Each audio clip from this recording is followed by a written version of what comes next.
نحمدہ و نصلی علی رسولہ الکریم اما بعد اعوذ باللہ من الشیطان الرجیم بسم اللہ الرحمن الرحیم۔ ہماری آج کی گفتگو کا محور ہے صحابہ کرام کی تواضع اور عاجزی پر منکر حدیث کا اعتراض کرنا اور ان کا تحقیقی جائزہ۔ تو احمد سعید ملتانی صاحب کی کتاب ہے قرآن مقدس، تو وہ اپنی کتاب قرآن مقدس اس کا اعتراض نمبر 15 ہے، اعتراض نمبر 15 ہے۔ قرآن مقدس میں لکھتا ہے، کہتا ہے قرآن مقدس میں صحابہ کرام کو ایمان کا معیار بتلایا گیا ہے۔ فَإِنْ آمَنُوا بِمِثْلِ مَا آمَنْتُمْ بِهِ فَقَدِ اهْتَدَوْا، اور ان کے ایمان کے متعلق ہی اللہ نے دوسرے مقام پر فرمایا ہے اولئک ھم المؤمنون حقا، یہ حقیقی طور پر مومن ہیں۔ اور تیسرے نمبر پر اللہ رب العزت نے فرمایا اولئک حزب اللہ الا ان حزب اللہ ھم الغالبون، یہ اللہ تعالیٰ کا گروہ ہے اور اللہ تعالیٰ کے گروہ ہی غالب آتے ہیں۔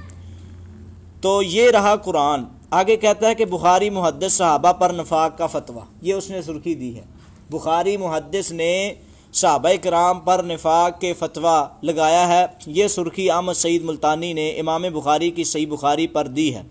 کہتا ہے کہ قرآن مجید میں تو یہ آ گیا کہ اپنا تمہارا ایمان صحابہ کی ایمان کی طرح ہونا چاہیے، تو لیکن بخاری کہتے ہیں کہ کسی بخاری محدث، اب اس کے الفاظ کیا ہیں، کہتا ہے لیکن بخاری محدث کسی اندر کی روگی راوی پر کلی اعتماد کر کے اپنی کتاب میں یہ عجیب بات فرما رہے ہیں کہ ما ترکت ثلثین من اصحاب النبی صلی اللہ علیہ وسلم کلہم یخاف النفاق علی نفسہ۔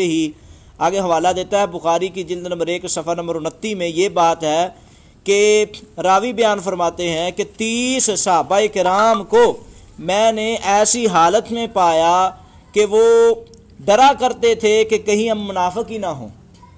صحابہ کرام اپنے بارے میں یہ بات کہا کرتے تھے کہ ہم ڈرتے ہیں کہ کہیں ہمارا نام جو ہے منافقوں کی صف میں نہ آ جائے۔ تو کہتے ہیں لا حول ولا قوت الا باللہ، یہ امام بخاری رحمۃ اللہ علیہ نے بہت بڑی جسارت کی ہے۔ حالانکہ صحابہ کرام کے متعلق جب قرآن کی نص سے ثابت ہو گیا ہے کہ یہ لوگ ہی حق پر ہیں اور ان کا ایمان ہی تمہارے لیے دلیل ہے کہ ان کے ایمان کی طرح ایمان لاؤ، اب ان کے ایمان میں نفاق پیدا کرنے کے لیے ایسی دلیلیں امام بخاری لا رہے ہیں۔ تو آگے کہتے ہیں کہ ہو سکتا ہے کہ ان راویوں میں سے کوئی ایسا راوی ہو، اور بلکہ تابعین میں کثرت خلوط روافض پایا جاتا تھا۔ خدا معلوم کہ کس شیعہ نوازی نے امام بخاری کے اندر امام بخاری کو یہ بات بتلائی، تو انہوں نے اس قسم کی خرافات سے شیعہ کو تو پوری بات ان کی لیتے ہوئے اس پر بکواس کی ہے، اور اصحاب رسول اکثر منافق تھے نعوذ باللہ، اس طرح امام بخاری نے اپنی صحیح میں کی ہے۔ تو یہ بہت بڑی گستاخی امام بخاری کی صحیح بخاری میں ہے۔ اب اس بات کا خلاصہ یہ ہے، پہلی بات کہ صحابہ کرام کا اپنے بارے میں یہ باور کروانا کہ ایک راوی کا یہ کہنا کہ 30 کے قریب صحابہ کہا کرتے تھے کہ ہم اپنے بارے میں ڈرتے ہیں کہ کہیں ہمارے دلوں میں نفاق نہ آ جائے، منافقوں میں نام نہ لکھا جائے۔ اس کا مطلب کیا ہے؟ اس کا مطلب یہ نہیں ہے کہ وہ اپنے آپ کو منافق سمجھتے تھے، اس کا مطلب یہ ہے تقوی کا حد درجہ اور عاجزی اور انکساری تھی ان کی۔ کیوں؟ جس طرح کہ سورۃ الانبیاء میں اب قرآن حدیث پر اعتراض کیا گیا ہے، ہم منکر حدیث کو قرآن پیش کرنا چاہتے ہیں کہ قرآن کا جو ہم اعتراض کریں گے جس طرح آپ نے کیا آپ حل کریں، اعتراض ہے ہی نہیں ہے۔ قرآن مجید میں سیدنا یونس علیہ السلام نے کہا تھا انی کنت من الظالمین، یونس علیہ السلام نے کہا میں ظالموں میں سے ہوں، اور قرآن ہی کہتا ہے کہ انبیاء جو ہے بغیر وحی کے، اور انبیاء علیہم السلام کی ذات جو ہے اللہ تعالیٰ کے برگزیدہ ہیں، جس طرح اللہ چاہتے ہیں اس طرح انبیاء کرتے ہیں، اللہ کی ہر بات پر چلتے ہیں انبیاء، اگر اس طرح نہ ہو تو اللہ تعالیٰ ان کو انبیاء کی صف سے خارج کر دے۔ اب ہم منکر حدیث کو کہتے ہیں سورۃ الانبیاء کی آیت نمبر 87 ہے انی کنت من الظالمین، سیدنا یونس علیہ السلام نے فرمایا کہ میں ظالموں میں سے ہوں۔ تو اب اس کا اعتراض حل کرو۔ اب ادھر ہم یہ کہیں گے کہ یونس علیہ السلام ظالم نہیں تھے، کوئی لگائے فتویٰ ابھی اس آیت کے مطابق یونس علیہ السلام ظالم تھے، نہیں، بلکہ یونس علیہ السلام ایک عاجزی کے طور پر کہہ رہے ہیں، جس طرح کہ صحابہ نے بھی عاجزی کے طور پر ہی کہا ہے۔ دوسری بات سیدنا موسیٰ علیہ السلام تو اسلام نے بھی کہا، الشعراء کی آیت نمبر 20 ہے، موسیٰ علیہ السلام نے کہا فعلتها اذا وانا من الضالین، میں تو پھر گمراہوں میں سے ہو جاؤں گا۔ اپنے لیے موسیٰ علیہ السلام نے گمراہ کا لفظ بولا ہے، تو یہ عاجزی ہے موسیٰ علیہ السلام کی، نعوذ باللہ من ذالک۔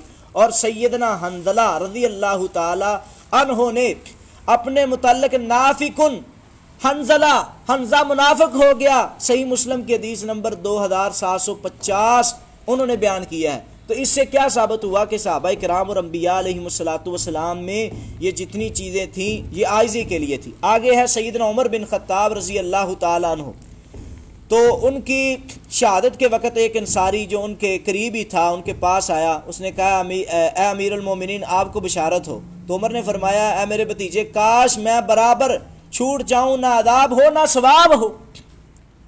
تو یہ روایت بھی بخاری کی حدیث نمبر 1392 ہے۔ تو اس کا کیا مطلب ہے کہ سیدنا عمر کو کیا مقام نہیں ملنا، برابر چھوٹ جائیں؟ تو یہ عاجزی کے لیے کہہ رہے ہیں۔ کس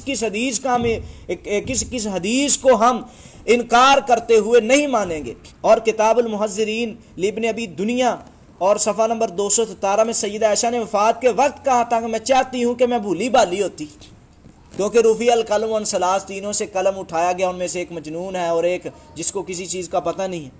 تو یہ بھی ہم کہتے ہیں کہ عاجزی کے لیے ہے، کس چیز کا انکار ہوگا۔